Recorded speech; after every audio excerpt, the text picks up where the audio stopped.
So in today's world of technology, and specifically the internet, which is seen as the answer to everything and has an answer to every question we ask, I decided to start by Googling it and just to see what I could find out about market research.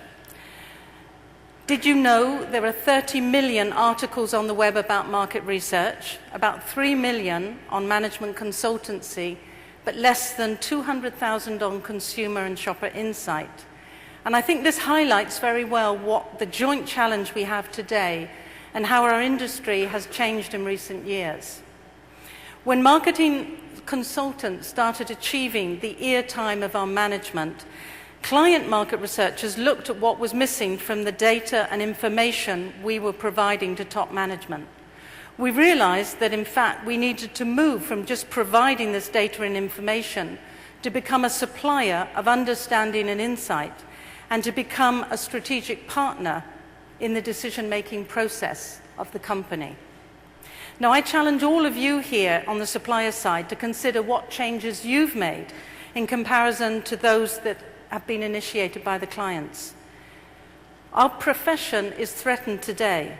How many times have you just reacted to client requests rather than proactively initiating the changes necessary to meet this new world? Whatever your answer is, I think you can agree that the time is right for change. So after Googling it, I then went on to Wikipedia and I searched for definitions of change management. So two definitions I thought were quite relevant for what I'm going to talk about: new behavior in people and the new processes in technology.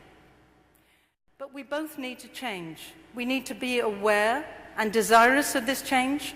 We need the knowledge, the ability to do so, and then the reinforcement in any identified areas of opportunity in order to make these changes lasting. So what changes should we be making? I spoke earlier of clients' reaction to marketing consultants in developing insight departments to better support the business and to become trusted strategic partners within their organizations. So I now ask all of you to look into the future and see what changes we, the clients, are expecting from you. Information can come from many areas today, and if anything, we have too much rather than too little. And I liked in the thought pieces the quote from Rutherford Rogers from Yale: "We're drowning in information and starving for knowledge."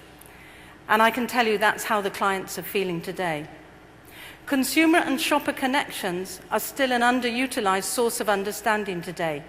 Long before we commission more research, there is so much we can learn from just listening and observing our consumers. And there is also a multitude of other internal data sources which are generally easily available. The last area is contextual, incorporating the environment into what we already know, whether this might be societal trends, competitive intelligence, or retailer information. Market research is no longer carried out in isolation, if it ever was, and I think this is a very good thing. Today, the problem is not the collection of information, it's the understanding and building of insights that remains the principal challenge.